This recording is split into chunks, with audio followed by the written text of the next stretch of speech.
Hello and welcome to Witchy Wellness Radio. I'm your host, Lauren Chalantani, women's holistic health coach and fellow recovering perfectionist. This podcast was created to show you that your body is not in the way, it is actually leading your way. I am very particular about the type of CBD and hemp products that I use. There's so much hype and lack of testing and quality in the industry. So the company that I love and use is Evo Hemp. Not only do they have a beautiful product like hemp seeds, CBD oil, gummies, even hemp chocolate, protein bars, protein powder, they also support a 40-acre co-op farm in Minnesota, which is farmer-owned, focusing on bringing equality and innovation back to Black, Indigenous, and other socially disadvantaged farmers. So if you are looking into trying any type of CBD or hemp products, head over to evohemp.com. The link is in the show notes, and make sure you use code WICHY, WICTHY, for 20% off of your purchase.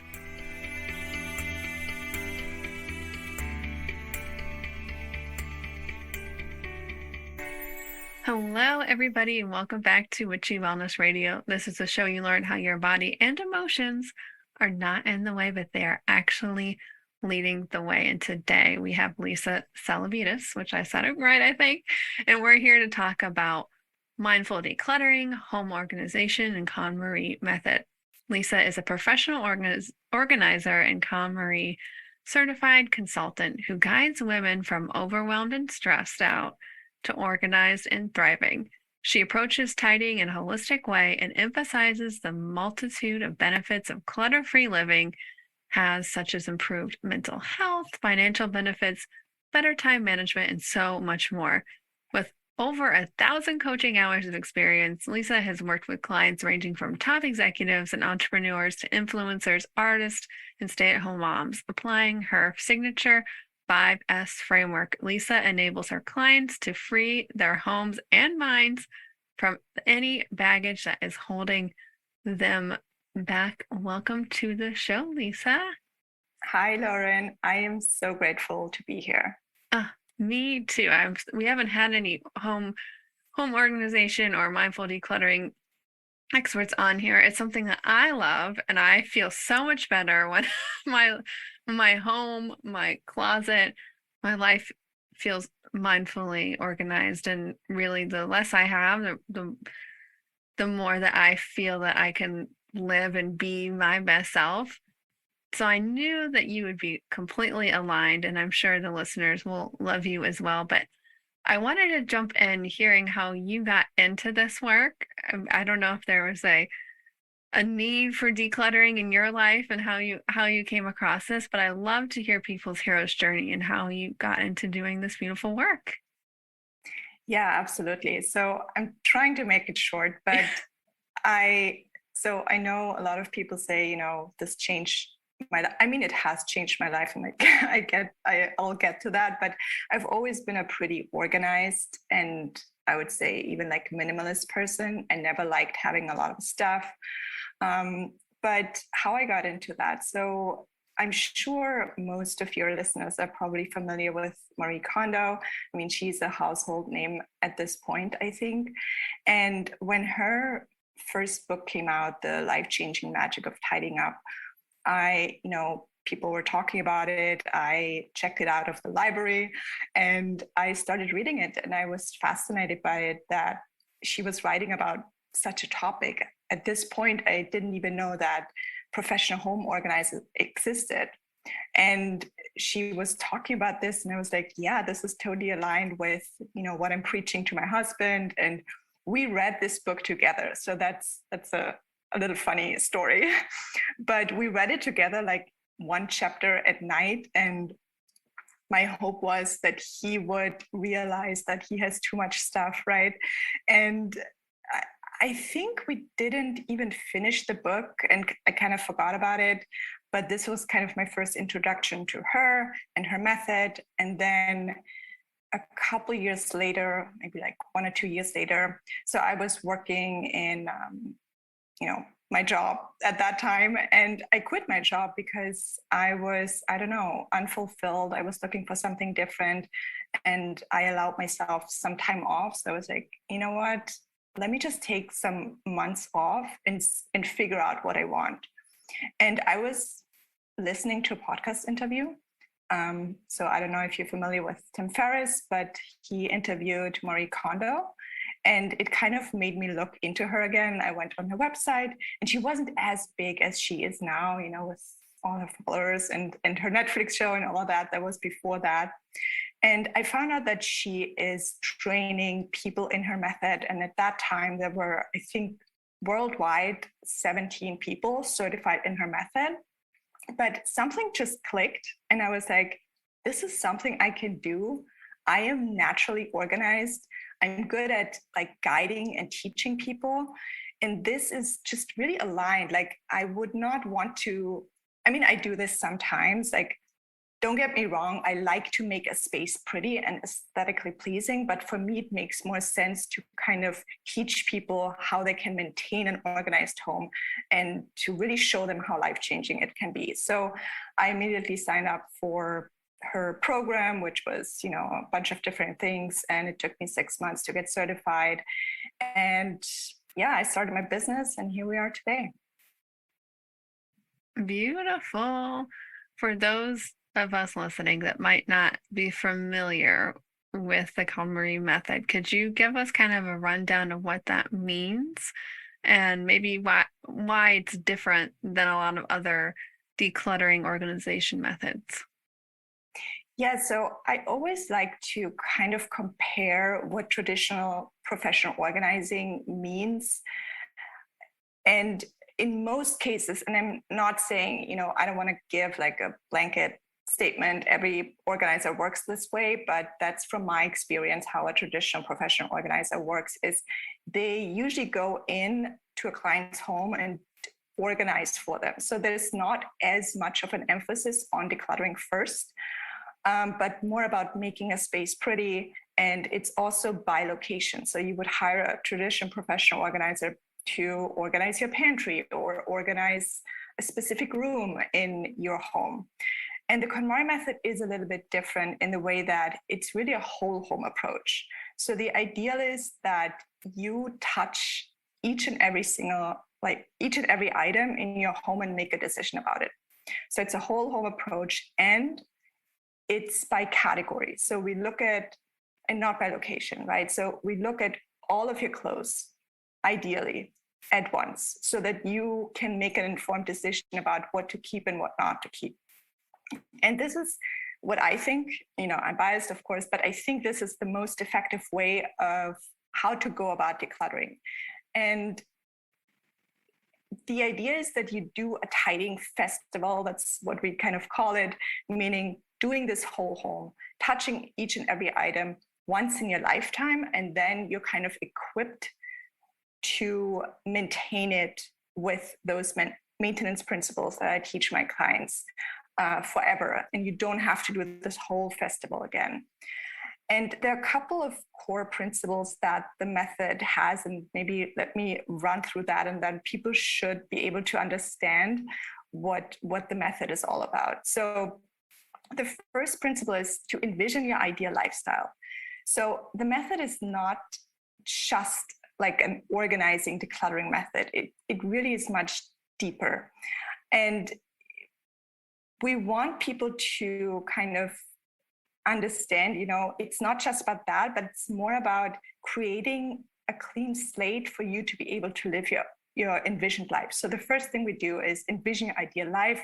When I work with clients, I have them kind of fill out a vision questionnaire. So I ask them some questions. What are your real goals with doing that?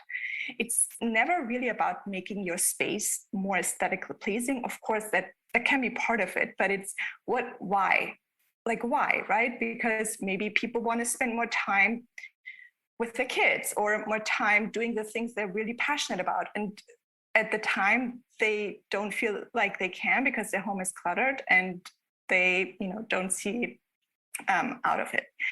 The second principle is to commit to tidying up completely. So that kind of goes back to the whole home approach, because that's when I really see when client really go all in and through the whole home. That's when the method sticks and they don't have to do the whole thing again in a couple of years or ever, right? Then the next principle is to tidy by category, not by location. We already talked about that. So that's a core principle of the method.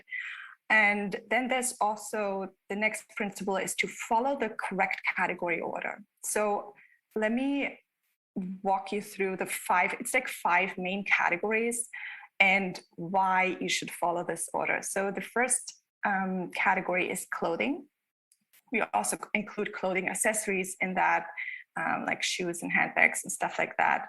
The second category is books. Then we have papers, number 3.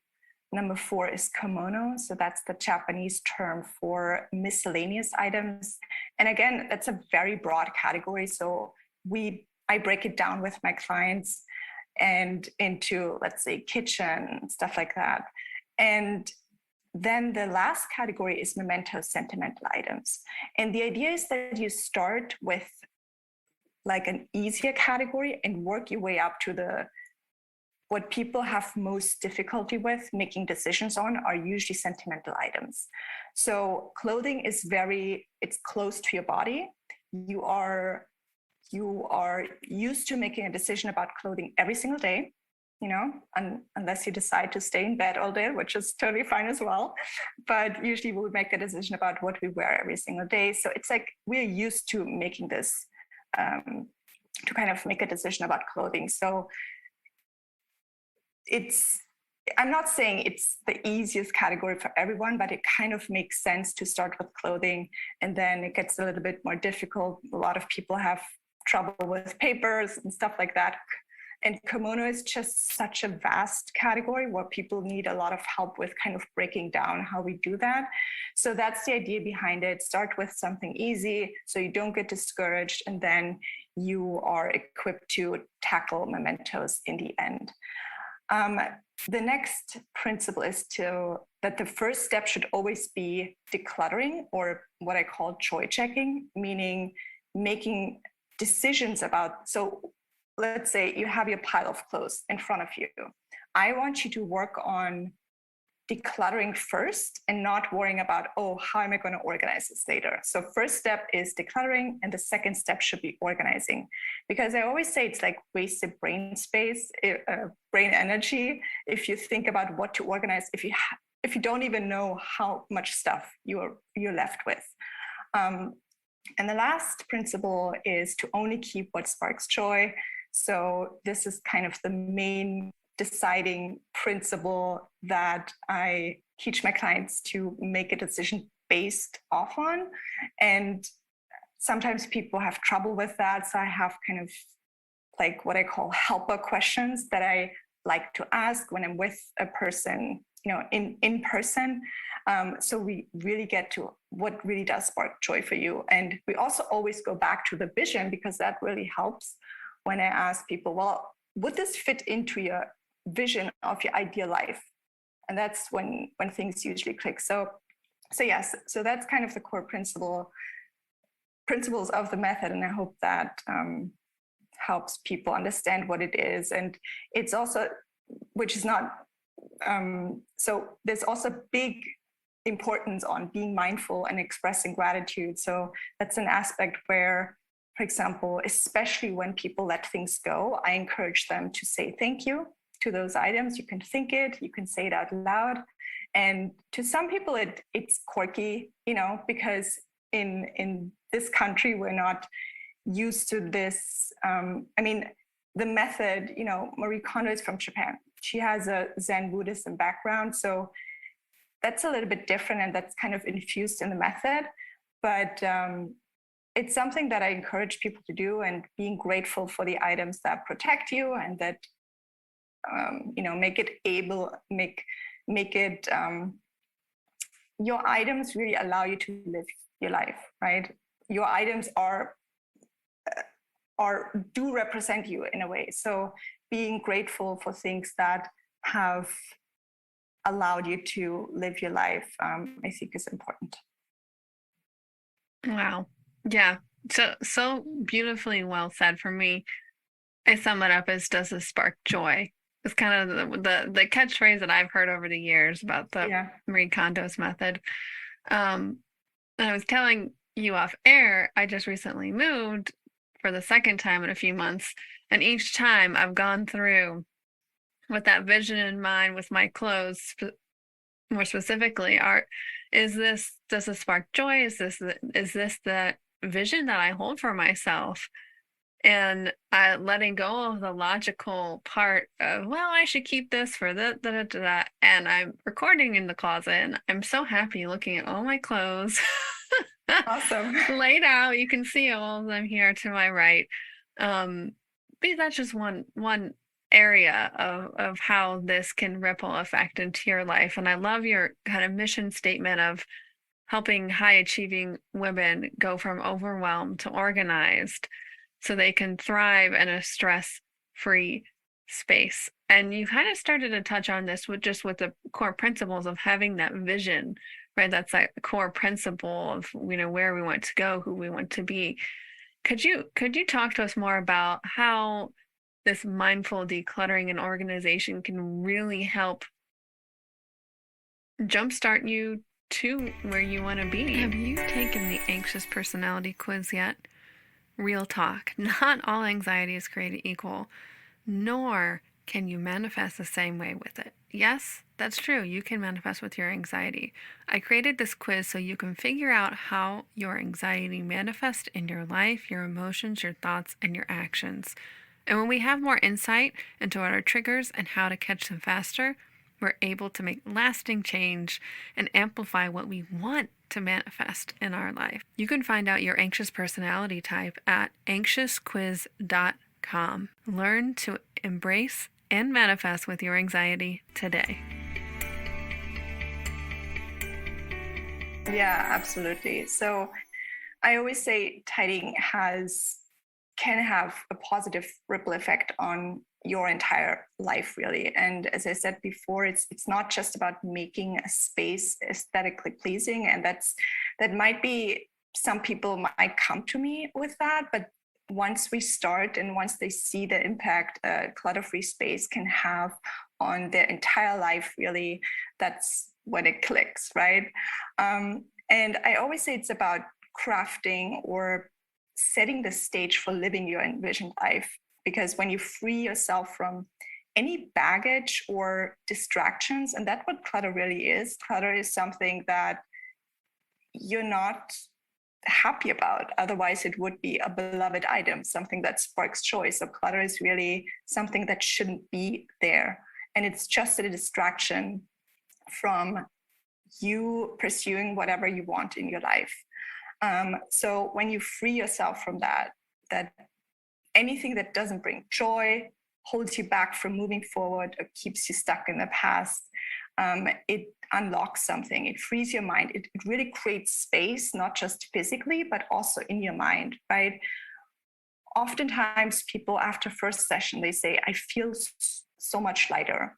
It has, I say often, it has impacts on, let's say, different areas like time, right? It creates time, because the less stuff you have, the more time you're creating. Like you need to make, there's less decisions you have to make. For example, if you have less clothes, if you can find anything and see everything in the morning that you have, it's super easy and quick to pick out an outfit. Let's not forget, everything sparks joy, right? So you don't have, you're not saying anymore, oh, I don't have anything to wear, even though your closet is full. But it's really easy to pick something out. What I also often find is that people shop less. So it completely changes their mindset in a way that once you know exactly what you have and you know it sparks joy for you, you don't feel this urge and need to go out and buy something again. And I know I give the same example all the time, but my husband is the perfect example for that. He used to go out and go shopping almost every single day. Just like he was also like a bargain hunter. And so it just brought him joy. I don't know. And now he doesn't do it anymore. He completely stopped once he was open to going through the method with my help. He has stopped because now he says, I know that I have lots of things that bring me joy and everything fits. And I don't have to go out and buy something anymore. So that's another benefit that I see. There's an impact, a positive impact it can have. Yeah. So on your finances, it's a perfect example, right? You're shopping less. Often we even find money, or think about having your paperwork together, right? If everything is organized, you've gone through all your papers, you are as organized so that you don't pay your taxes. There's so many different examples, right? But just to give a few, then it can also have an impact on your physical health. So I've worked with people, for example, on their kitchen, right? And it was a nightmare before, and now they can prepare healthy meals before, don't have to live off of takeout anymore. Mental health, we touched on that, right? The most mentioned word I would say is overwhelm. When people talk to me and they say, I just feel so overwhelmed. I had a client once say, I'm just so anxious. I don't even want to get out of bed anymore because it makes me so anxious, this whole situation, right?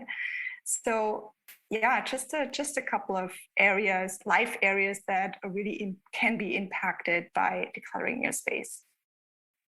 I can imagine the past couple years, people being at home more often and staying inside is probably amplified this even more.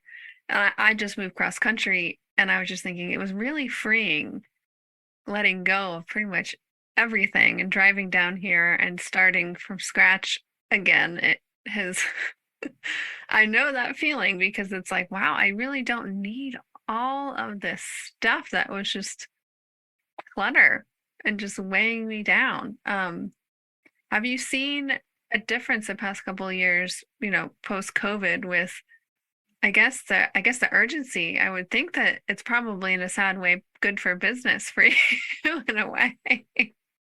Yeah, absolutely. So just like you said, people like here in New York City, for example, a lot of people left the city and went, rented a place for those months just to have more space in nature.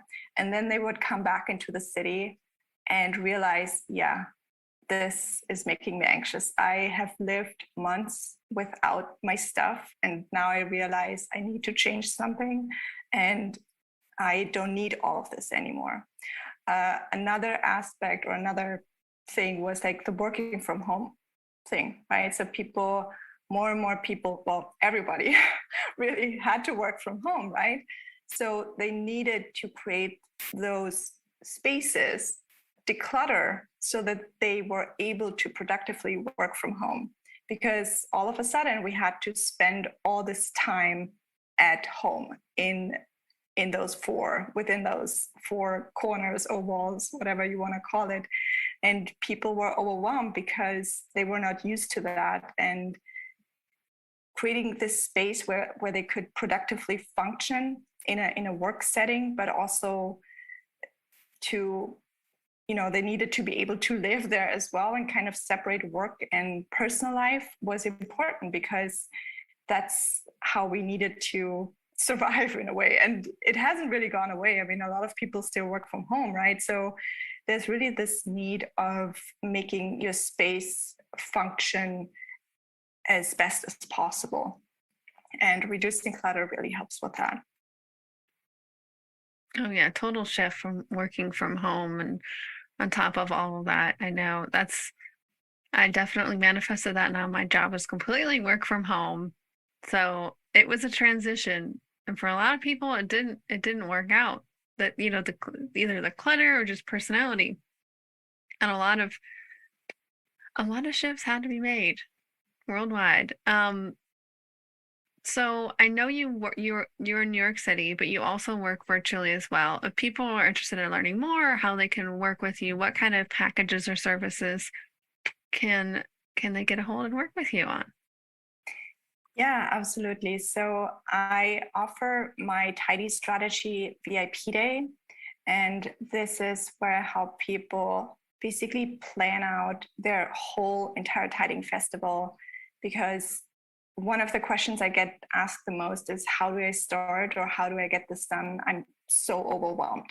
So I walk them through my 5S framework on that day. So it's really just one day spent with me, and I get to peek into their home. We do a home tour. We break down all the categories. We schedule out all of their sessions. I teach them the method. They get a whole workbook. So, and then they also get follow-up support. So that's my Tidy Strategy VIP days. If people are not in New York City and are interested in that, they can get in touch with me about that. Awesome, awesome. Before we start to end the show, I wanted to ask, you know, I'm thinking of the show. This kept popping in my head, so I had to ask it. I was just talking this past week with my friends about the Hoarder show. There's like a reality TV show, and just we touched on the mental health, and we touched on the less shopping. I just wanted to kind of ask you your own kind of takeaways, like emotionally, mentally, seeing people kind of heal through decluttering, like some examples that you've seen that maybe have surprised you of like just the beautiful internal healing process. Because whether you have a lot of clutter or not, I know that it's just a reflection of what's going on the inside. Yeah. So in terms of hoarders, I mean, I have to mention, I that's more of like on a different level, right? So I personally I don't work with hoarders, and that's a deeper issue. And but what I've seen people, I mean, really when I see the biggest impact when people really are determined and stick to the method and do the whole home. And that's when people stay motivated and keep it up. And I have worked with people who said, okay, I'm not really into folding my clothes, for example. And then I just say, give it a try. Give it a try and see how you feel about it. I'm not going to be forcing you to do it, but see how you feel about it. And then those people, they keep it up because they're so motivated by the result. So the result of something looking pretty, it changed because they have not seen something like this before, or they are motivated by how it makes them feel when they open the drawer. When people come from a background, and I work with a lot of people who say, my parents are hoarders and I've never learned any different, right? So that's when they seek help and they feel like they're having similar tendencies, right? But they're not really actual hoarders. You just have to show them the possibilities, and that's when they change. Yeah, I don't know if that answers your question, but I also, maybe one last thing, I have learned to never underestimate my clients, right? So it's bad. I mean, I don't like the word bad, but people always say this is probably the worst home you've ever seen. I'm like, yeah, probably not, but it's, you can always fix it. It's really just stuff, right? And if you take one step at a time, you will get to the end. And people can do great things. And if you just follow the method, trust the method, and take it one step at a time, you will achieve your vision. Beautiful. I mean, that's to be said about life. Just take it one step at a time. Keep that vision in mind. That's really it. We could just end it right here. That one sentence. Thank you so much, Lisa, for coming on today. Was there anything else that you feel called you want to talk about or wrap up before we start to close the show out today?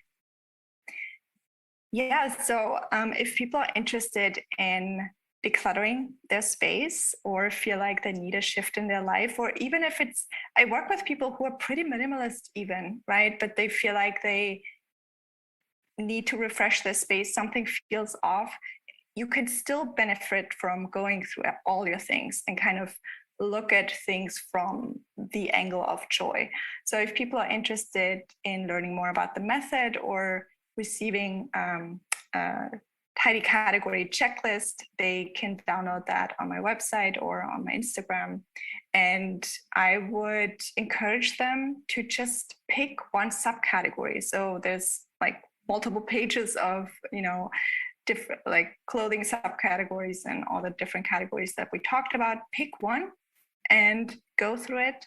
Ask yourself if each and every single item brings you joy, and if you feel inspired, you can pick another one. So that's one step that people can take. If pulling all of your clothes out feels too overwhelming, which is completely understandable, that's one thing that they can start with. Beautiful. Thank you so much again for sharing your wisdom and experience and spreading your joy with us today. How may we, the listeners, as a big act of gratitude, be of service for you in return today, Lisa? Yeah, so you can, why don't you work on your vision? Since we started talking about, the method and what it's really about, I encourage people to maybe make a vision board or answer. If you DM me on Instagram, I'll give you three questions that you can answer for yourself and kind of start working on your vision, and go from there before you jump into the actual tidying. And then you can download my checklist and start tidying if you feel inspired. Oh, beautiful. Of course, I needed to hear that last part. Get clarity on that vision, because that is literally what was on my list to do today of my next vision of my life. It never ceases to amaze me. My guests, you beautiful guests that come on, it's always what I need to hear too. So thank you so much for coming on to the show today. I know I learned a lot and sparked a lot of joy inside of me. Thank you, Lauren, so much for having me. I feel really honored and grateful to be here today. And yeah, thank you so much. And remember, open up, surrender, trust, and let your body